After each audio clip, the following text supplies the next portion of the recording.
고등학교 1학년입니다. 6년 전에 교회를 처음 오게 되었습니다. 17살이라는 어린 나이지만 누군가 저에게 행복하냐고 묻는다면 저는 고민도 하지 않고 행복하다고 말할 수 있습니다. 하지만 어릴 때부터 이렇게 행복했던 것은 아니었습니다.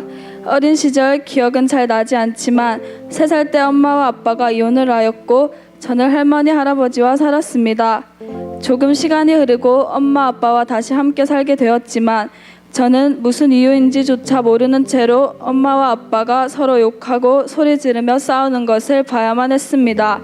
심한 날은 물건을 던지기까지 하였고 오빠와 저는 늘 두려워했습니다. 처음에는 엄마 아빠가 매일 상처를 주며 싸우는 것이 당연한 것인 줄 알았습니다.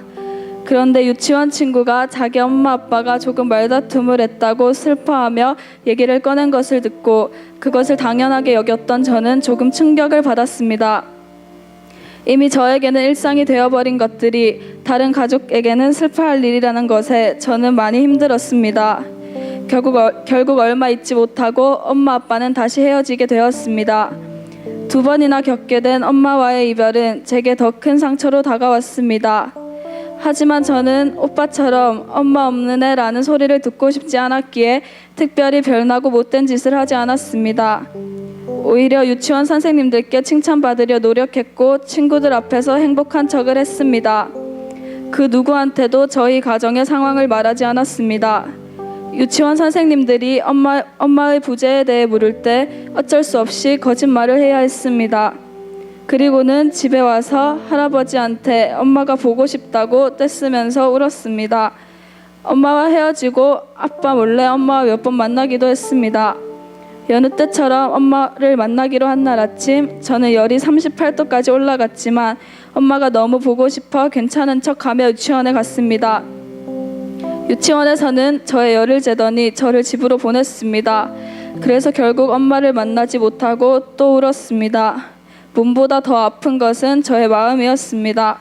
저는 저를 사랑해주는 엄마가 곁에 있길 바랬고 어린 저에게는 엄마의 사랑이 필요했습니다.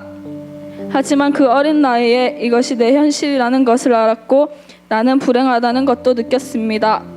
매일 밤 잠자리에 누우면 찾아오는 불안함과 허무함에 잠들지 못했습니다.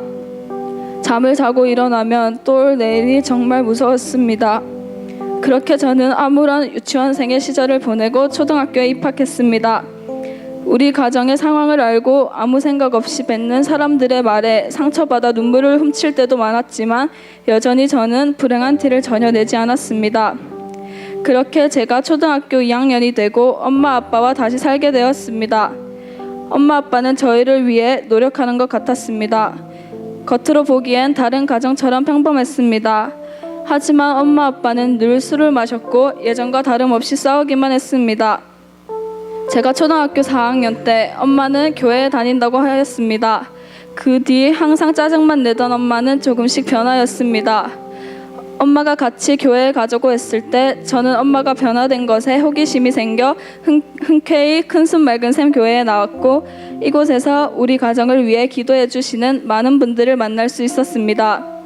그 뒤로 저는 우리 교회를 계속 다니게 되었고 왠지는 모르지만 주일에 교회를 오면 마냥 행복하고 즐거웠습니다. 찬양을 하고 기도를 하니 마음이 편안해졌습니다. 그때 무엇인가 해답을 찾은 것 같았습니다.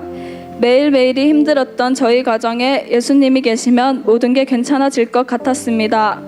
그래서 엄마와 저는 아빠가 교회에 오도록 기도했습니다. 제가 교회에 오고 3달 뒤 초청축제에 아빠가 오게 되었습니다. 저는 교회에서 아빠를 보는 것이 너무 신기했습니다. 더 신기했던 것은 그 다음 주에도 그 다다음 주에도 아빠는 계속 교회에 나온 것입니다. 아빠는 눈물로 예배를 드렸습니다. 하나님께서 엄마와 저의 기도에 응답해 주셨습니다. 그렇게 저희 가족은 엄마 아빠뿐만 아니라 할아버지 할머니 고모 사촌 오빠까지 모두 다 같이 교회에 나오게 되었습니다. 문제가 있으면 하나님 앞에 기도했습니다. 교회에 다니기 전 아빠는 항상 인상을 쓰고 있었고 무서웠지만 점점 행복한 아빠로 변해갔습니다. 엄마 아빠 모두 서로를 배려하고 오빠와 저를 생각해 주었습니다. 이것을 보고 하나님이 살아계시지 않다고 말할 수 없었습니다. 하나님께서는 벼랑 끝에 있던 저희 가정을 살려주셨습니다. 뿐만 아니라 제 마음의 불안함과 허무함을 하나님의 따뜻한 사랑으로 채워주셨습니다. 그저 평범한 일상도 없었던 우리 가정에 행복과 사랑이 넘쳤습니다. 이런 복음은 우리 가정의 변화로 그치는 것이 아니라 흘러갔습니다. 우리 가족은 모두 행복 모임의 리더가 되어 예전에 우리처럼 힘들고 아파하는 가정들을 찾아가 복음을 전하고 영혼을 구원합니다. 저 또한 해피스쿨 리더로서 학교에서 복음을 전하고 있습니다. 중학교에서도 3년 동안 해피스쿨을 하였습니다. 가장 친한 친구에게도 한 번 말한 적 없던 저희 가정을 이야기하며 하나님을 전하였습니다. 숨기고 싶었던 저희 가정의 이야기가 이제는 간증거리가 되어 부끄럽지 않습니다. 그렇게 고등학교 원서를 쓸 때쯤 우리 가족은 교회 성전 이전에 맞추어 미리 이사를 하였습니다. 그래서 저는 원래 생각에 없던 시지고등학교를 적게 되었습니다. 어디를 가게 되던 하나님의 인도하심일 것이라고는 생각하였지만 막상 시지고의 배정을 받으니 모든 것이 어렵게 느껴졌습니다. 아는 친구 하나 없는 이곳에서 어떻게 해피스쿨을 해야 될까 막막하기만 했습니다. 하지만 그런 고민도 잠시, 하나님은 정말 좋은 친구들을 사귈 수 있게 해주셨습니다. 또 전교 부회장이 되게 하시며 해피스쿨을 하기 더 좋은 조건과 더 좋은 환경을 만들어 주셨습니다. 그렇게 학교 생활 가운데에서도 늘 복음 전하는 것에 대한 사명감을 가지고 있습니다. 너무 떨렸지만 저의 첫 시지고 해피스쿨도 하나님의 기도응답으로 잘 열었습니다. 해피스쿨을 할 때 친구들은 늘 밝게 참석해 주었고 들어주었습니다. 그래서 저도 학교에서 복음을 전하는 것이 너무 즐거웠습니다. 모든 상황과 환경들이 하나님께서 제가 복음을 전하라고 만들어 놓으신 것 같았습니다. 또한 해피스쿨에 나온 그 친구들이 오늘 이 예배의 자리까지 나와 주었습니다. 할렐루야. 또 감사한 것은 저에게 분명한 삶의 목적과 꿈이 생겼다는 것입니다. 저는 원래 세상이 말하는 안정적인 직업을 가지고 돈을 많이 버는 것이 꿈이었습니다. 하지만 하나님을 믿고 난 뒤 저는 더 이상 세상의 기준을 가지고 제 삶을 바라보지 않게 되었습니다. 저의 꿈은 평생 하나님께 영광을 올려드리고 세상에 하나님을 전하며 사는 것입니다. 그렇게 되기 위해 미술을 하고 멋있는 디자이너가 되어 사람들에게 선한 영향력을 주고 싶습니다. 하나님을 위해 살려고 하니까 하나님은 저에게 삶의 방향을 제시해 주셨습니다. 하나님이 계시기에 미래가 전혀 두렵지 않습니다. 아니, 오히려 기대가 됩니다. 사람들은 제가 복음을 전하고 이렇게 살아가는 것을 보고 뭐하러 너의 시간을 낭비하고 너의 생각을 낭비하냐고 할 수 있지만 제가 복음을 전하고 하나님께 영광을 올려드리는 것은 당연히 해야 하는 일입니다. 상상도 못 해본 삶을 살게 하시고 저를 행복하게 해주신 하나님을 전하는 것이 너무 좋습니다. 주님께서는 저희 가정을 살려주셨을 뿐만 아니라 삶의 모든 영역에서 저를 인도하여 주십니다.